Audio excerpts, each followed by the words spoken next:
ಎಲ್ಲರಿಗೂ ನಮಸ್ಕಾರ. Welcome back to my channel. It's Rangada Rangoli channel. ಎಲ್ಲರೂ ಹೇಗಿದ್ದೀರಾ? ಐ ಹೋಪ್ ಎಲ್ಲರೂ ಚೆನ್ನಾಗಿದ್ದೀರಾ ಅಂತ ಭಾವಿಸ್ತಾ ಇವತ್ತಿನ ವಿಡಿಯೋನ ಶುರು ಮಾಡ್ತಾ ಇದ್ದೀನಿ.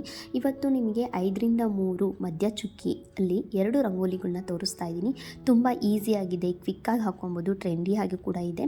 ಸ್ವಲ್ಪನೇ ಕಲರ್ನ ಯೂಸ್ ಮಾಡ್ಬೋದು, ಬಿಗಿನರ್ಸ್ ಕೂಡ ಹಾಕ್ಬೋದು.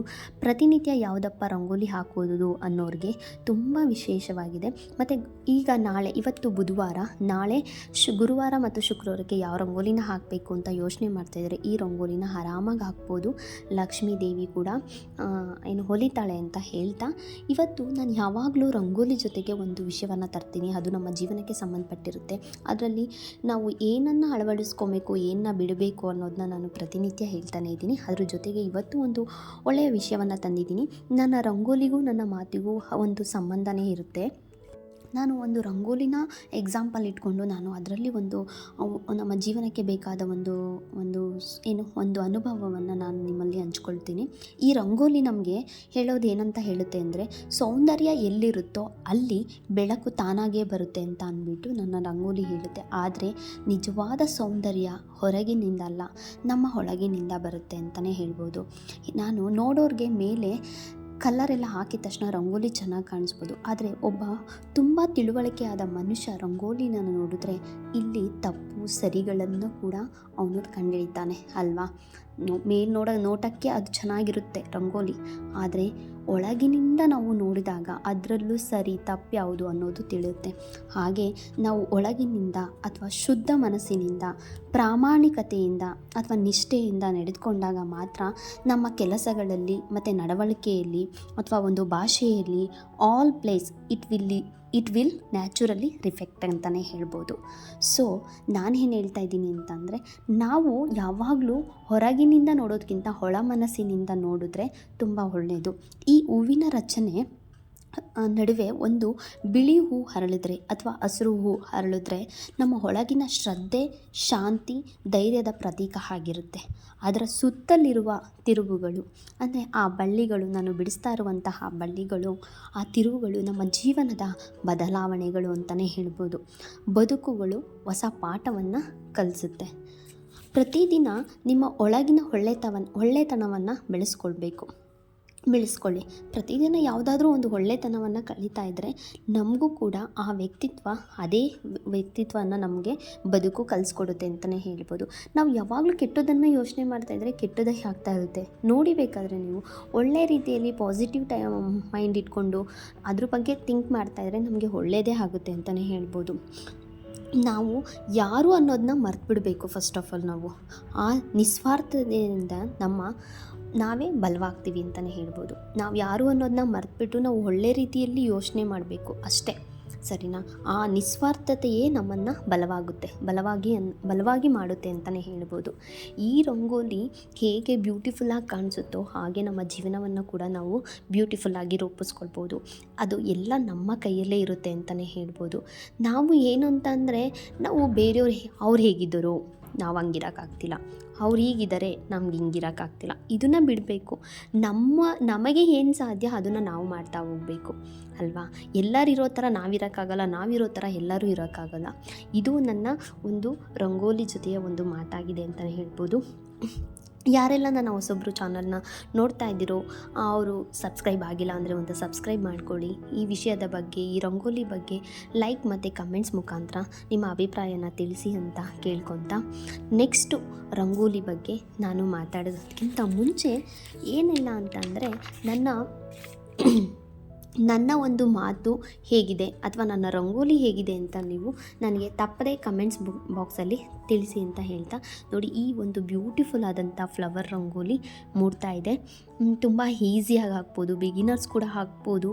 ಮತ್ತು ಈಗಾಗಲೇ ಎಕ್ಸ್ಪರ್ಟ್ ಆಗಿರುವಂತಹ ರಂಗೋಲಿಯಲ್ಲಿ ಅಂಥವರು ಕೂಡ ಪ್ರತಿನಿತ್ಯ ಯಾವ ರಂಗೋಲಿಗಳನ್ನ ಹಾಕಬೇಕು ಅನ್ನೋರು ಕೂಡ ಈ ರಂಗೋಲಿನ ಹಾಕ್ಬೋದು ಅಂತ ಹೇಳ್ತಾ, ನೆಕ್ಸ್ಟು ನಾನು ಅಂಧಕಾರದಲ್ಲಿ ಬೆಳಕು ಹುಡುಕೋದು ಹೇಗೆ ಅಂತಲೇ ಹೇಳ್ತಾ ಇದ್ದೀನಿ. ಅಂದರೆ ನಾವು ಯಾವಾಗಲೂ ಒಬ್ಬ ಮನುಷ್ಯ ಅಂಧಕಾರದಲ್ಲೇ ಮುಳುಗಿರ್ತಾನೆ, ಅಂದರೆ ಕತ್ತಲಲ್ಲೇ ಮುಳುಗಿರ್ತಾನೆ. ಅಯ್ಯೋ ನನಗೆ ಹಂಗಾಗೋಯ್ತು. ಯಾವ ಮನುಷ್ಯ ತಾನೇ ಚೆನ್ನಾಗಿದ್ದಾನೆ ಹೇಳಿ? ಎಂಥ ಒಂದು ಕೋಟ್ಯಾಧೀಶ್ವರಂಗಾಗಲಿ ಒಂದಲ್ಲ ಒಂದು ಕೊರಗಿದ್ದೇ ಇರುತ್ತೆ. ಅದ್ರ ಬಗ್ಗೆ ಇವತ್ತು ಒಂದು ಚಿಕ್ಕದಾಗಿ ಚೊಕ್ಕವಾಗಿ ಹೇಳಬೇಕು ಅಂತ ಹೊರಟಿದ್ದೀನಿ. ಈ ಬ್ಯೂಟಿಫುಲ್ ಒಂದು ರಂಗೋಲಿ ಜೊತೆಗೆ ನನ್ನ ಒಂದು ಮಾತು ಮುಂದುವರಿಯುತ್ತೆ. ಇವತ್ತು ನಾನು 2ನೇ ರಂಗೋಲಿ ಕೂಡ 5ರಿಂದ 3 ರಂಗೋಲಿನ ತೋರಿಸ್ತಾ ಇದ್ದೀನಿ. ಇದು ಅಂಧಕಾರದಲ್ಲಿ ಬೆಳಕು ಹುಡುಕೋದು, ಹೋಪ್ ಆ್ಯಂಡ್ ಎಫರ್ಟ್ ಹೇಗಿರುತ್ತೆ ನಮ್ಮ ಜೀವನದಲ್ಲಿ. ಬಹು ಸಾರಿ ನಾವು ಕತ್ತಲೆಯಲ್ಲಿರುವ ಸ್ಥಿತಿಗಳನ್ನು ಎದುರಿಸಿರುತ್ತೇವೆ. ಅಂದರೆ ಸಂಕಷ್ಟ, ಅಸಮಾನತೆ, ವಿಫಲತೆ ಇಂತಹ ಕಷ್ಟಗಳನ್ನೇ ಎದುರಿಸೋದು ಜಾಸ್ತಿ.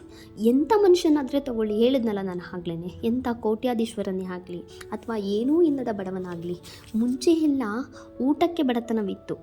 ಅದು ಬಿಟ್ಟರೆ ಬೇರೆ ಯಾವುದಕ್ಕೂ ಬಡತನ ಇರಲಿಲ್ಲ. ಈಗ ತಿನ್ನೋಕ್ಕಿದೆ, ಆದರೆ ಮನುಷ್ಯ ತಿನ್ನೋಕ್ಕೆ ಆಗ್ತಿಲ್ಲ. ಯಾಕೆ ಹೇಳಿ? ಅವನಿಗೆ BP, ಶುಗರು ಎಲ್ಲ ಇದೆ. ಅವನಿಗೆ ಏನಾದ್ರು ಸ್ವೀಟ್ ತಿನ್ನೋಣ ಅಂದರೆ ಶುಗರ್ ಇದೆ ಅಂತಾನೆ, ಖಾರ ಜಾಸ್ತಿ ತಿನ್ನೋಂದ್ರೆ BP ಇದೆ ಅಂತಾನೆ. ಸೊ ಮನುಷ್ಯನಿಗೆ ತಿನ್ನುವ ಬಾಯಿಲ್ಲ. ಆಗ ತಿನ್ನೋಕ್ಕೆ ಆಗ್ತಿರ್ಲಿಲ್ಲ, ಈಗ ತಿನ್ನುವ ಬಾಯಿ ಇತ್ತು, ಆವಾಗ ತಿನ್ನೋಕ್ಕಾಗ್ತಿರ್ಲಿಲ್ಲ. ಈಗ ತಿನ್ನುವ ಬಾಯಿ ಇಲ್ಲ, ಆದರೆ ಎಲ್ಲ ಇದೆ. ಆ ರೀತಿ ಆಗಿಬಿಟ್ಟಿದೆ ನಮ್ಮ ಜೀವನ. ಬಹಳಷ್ಟು ಜನರು ನಿರಾಶೆಯಲ್ಲೇ ಇರ್ತಾರೆ ಯಾವಾಗಲೂ. ಆದರೆ ಅಂಥ ಸಮಯದಲ್ಲಿ, ಅಂಧಕಾರದಲ್ಲಿರುವಂತಹ ಮುಳುಗಿರುವಂತಹ ಸಮಯದಲ್ಲಿ ನಾವು ಒಂದು ಪುಟ್ಟ ದೀಪ ಹಚ್ಚಿದ್ರೆ, ಅಂದರೆ ಒಂದು ಸಣ್ಣ ಪ್ರಯತ್ನವನ್ನು ಮಾಡಿದ್ರೆ ಅದು ಅಪಾರವಾದ ಬೆಳಕನ್ನು ನೀಡುತ್ತೆ ಅಂತಲೇ ಹೇಳ್ಬೋದು. ಸಮಸ್ಯೆ ಬಂದಿದೆ ಅಂತ ನಾವು ಕೂರಬಾರ್ದು. ಸಮಸ್ಯೆಗೆ ಯಾವಾಗಲೂ ಒಂದಲ್ಲ ಒಂದು ಪರಿಹಾರ ಇದ್ದೇ ಇರುತ್ತೆ ಅಲ್ವಾ? ಅದೇ ರೀತಿ ನಾವು ಆ ಪ್ರಯತ್ನವನ್ನು ಮಾಡದೆ ನಾವು ನಮ್ಮ ಕೈಯಲ್ಲಿ ಏನೂ ಆಗ್ತಿಲ್ಲ ಅಂತ ಕೂತ್ಕೊಂಡ್ರೆ ನಾವು ಅಂಧಕಾರದಲ್ಲೇ ಮುಳುಗೋಗ್ತೀವಿ, ಅಂದರೆ ಕತ್ಲೆಯಲ್ಲೇ ಮುಳುಗೋಗ್ತೀವಿ. ಒಂದು ಸಣ್ಣ ದೀಪ ಹಚ್ಚುವಂತಹ ಪ್ರಯತ್ನವನ್ನು ಮಾಡಿದ್ರೆ ಎಷ್ಟೋ ಜನಕ್ಕೆ ದಾರಿಯಾಗುತ್ತೆ ಅಂತಲೇ ಹೇಳ್ಬೋದು. ಈ ರಂಗೋಲಿ ಮಧ್ಯೆ ಒಂದು ದೀಪವನ್ನು ಇಟ್ಟು ಇವು ಪ್ರತಿಯೊಂದು ಸಂಕಷ್ಟದ ನಡುವಿನ ಪ್ರಯತ್ನದ ಬೆಳಕು ಅಂತಲೇ ಅಂದ್ಕೊಳ್ಳಿ. ಹೊರಗಿನ ನಕ್ಷತ್ರಗಳು, ಅಂದರೆ ಈ ರಂಗೋಲಿಯಿಂದ ಆಚೆ ಒಂದು 4 ನಕ್ಷತ್ರಗಳನ್ನ ತೋರಿಸ್ತೀನಿ. ಆ ನಕ್ಷತ್ರಗಳು ನಿಮ್ಮ ಜೀವನದ ಗುರಿ ಅಂತ ಅಂದ್ಕೊಳ್ಳಿ. ಮಧ್ಯದಲ್ಲಿ ಒಂದು ದೀಪ ಇದೆ, ಸುತ್ತ ನಕ್ಷತ್ರ ಇದೆ, ಅದು ನಿಮ್ಮ ಗುರಿ ಅಂತ ಅಂದ್ಕೊಳ್ಳಿ. ಈ ನಕ್ಷತ್ರವನ್ನು ತಲುಪಲು ಸಾಧ್ಯ ಅಂತ ಅನಿಸಿದ್ರೆ ಪ್ರತಿದಿನ ಮಾಡುವ ಪ್ರಯತ್ನದಿಂದ ನಿಜವಾದ ಬೆಳಕಿನ ಕಡೆಗೆ ಕರೆದುಕೊಂಡು ಹೋಗುತ್ತೆ ಅಲ್ವಾ? ಹಾಗೆ ಪ್ರಯತ್ನನೇ ಮಾಡ್ದಲೇ ಇದ್ದರೆ ನಾವು ಮಧ್ಯದಲ್ಲಿ ದೀಪ ಇಟ್ಬಿಟ್ಟು ದೀಪದಿಂದ ನಕ್ಷತ್ರಕ್ಕೆ ಹೋಗಬೇಕು ಅಥವಾ ನಕ್ಷತ್ರದಿಂದ ದೀಪದೊಳಗಡೆ ಬರಬೇಕು ಅಂತ ನಾವು ಕೂತ್ಕೊಂಡ್ರೆ ಆಗಲ್ಲ.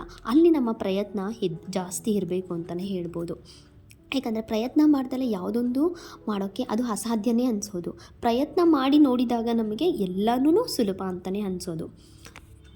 ಎಷ್ಟೋ ಜನ ನಾನು ನೋಡಿದ್ದೀನಿ, ಒಂದು ಬಾರಿ ಪ್ರಯತ್ನ ಮಾಡಿ ಅದನ್ನು ಬಿಟ್ಬಿಡ್ತಾರೆ.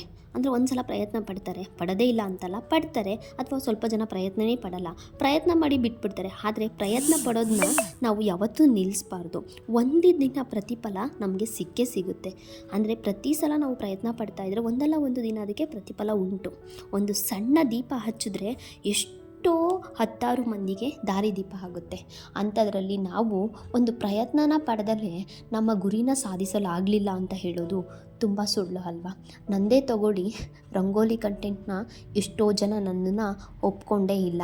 ಯಾಕೆ ಅಂತ ಅಂದರೆ ರಂಗೋಲಿನ ಫೆಸ್ಟಿವಲ್ ಟೈಮಲ್ಲಿ ಅಷ್ಟೇ ನೋಡೋದು ಅಂತ. ಬಟ್ ನನ್ನ ಪ್ರಯತ್ನವನ್ನು ನಾನು ನಿಲ್ಲಿಸಿಲ್ಲ. ನನಗೆ ಎಲ್ಲೋ ಒಂದು ಕಡೆ ಹೋಪ್ ಇದ್ದೇ ಇದೆ, ಒಂದಲ್ಲ ಒಂದು ದಿನ ನನ್ನ ಪ್ರಯತ್ನಕ್ಕೆ ಪ್ರತಿಫಲ ಸಿಗುತ್ತೆ ಅಂತ. ಸೊ ಆ ಒಂದು ಹೋಪ್ನ ಇಟ್ಕೊಂಡು, ಆ ಒಂದು ಎಫರ್ಟ್ನ ಹಾಕ್ಕೊಂಡು ಇಲ್ಲಿವರೆಗೂ ಬಂದಿದ್ದೀನಿ. ಈ ಪ್ರತಿಫಲಕ್ಕೆ ನನಗೆ ದೇವರಾಗಲಿ ಅಥವಾ ನೀವುಗಳಾಗಲಿ ಕೈ ಬಿಡಲ್ಲ ಅಂತ ನಂಬಿ ಇವತ್ತಿನ ವಿಡಿಯೋನ ಮುಗಿಸ್ತಾ ಇದ್ದೀನಿ. ಇವತ್ತು ಯಾರಿಗೆಲ್ಲ ಈ ವಿಷಯ ಮತ್ತು ಈ ಒಂದು ಮಾಹಿತಿ ಇಷ್ಟ ಆಗಿದ್ದರೆ ಒಂದು ಕಮೆಂಟ್ಸ್ ಮುಖಾಂತರ ಮತ್ತು ಒಂದು ಲೈಕ್ ಮುಖಾಂತರ ತಿಳಿಸಿ ಅಂತ ಕೇಳ್ತಾ ಇದ್ದೀನಿ. ಆಮೇಲೆ ಯಾರೆಲ್ಲ ನನ್ನ ಚಾನಲ್ಗೆ ಹೊಸಬ್ರು ನೋಡ್ತಾ ಇದ್ದೀರೋ ಅವರು ಇಷ್ಟ ಆಗಿದ್ದಲ್ಲಿ ಒಂದು ಸಬ್ಸ್ಕ್ರೈಬ್ನ ಮಾಡ್ಕೊಳ್ಳಿ ಅಂತ ಕೇಳ್ತಾ ಈ ಬ್ಯೂಟಿಫುಲ್ ರಂಗೋಲಿ ಮುಂದುವರಿಯುತ್ತೆ. Thank you so much. ಇಷ್ಟೊತ್ತು ನನಗೆ ಈ ಮಾತನ್ನು ಹಾಡೋಕ್ಕೆ ಅವಕಾಶ ಕೊಟ್ಟಿದ್ದಕ್ಕೆ ಮತ್ತು ನನ್ನ ವಿಡಿಯೋನ ವೀಕ್ಷಣೆ ಮಾಡಿದ್ದಕ್ಕೆ ಎಲ್ಲರಿಗೂ ಧನ್ಯವಾದಗಳು. ಶುಭವಾಗಲಿ.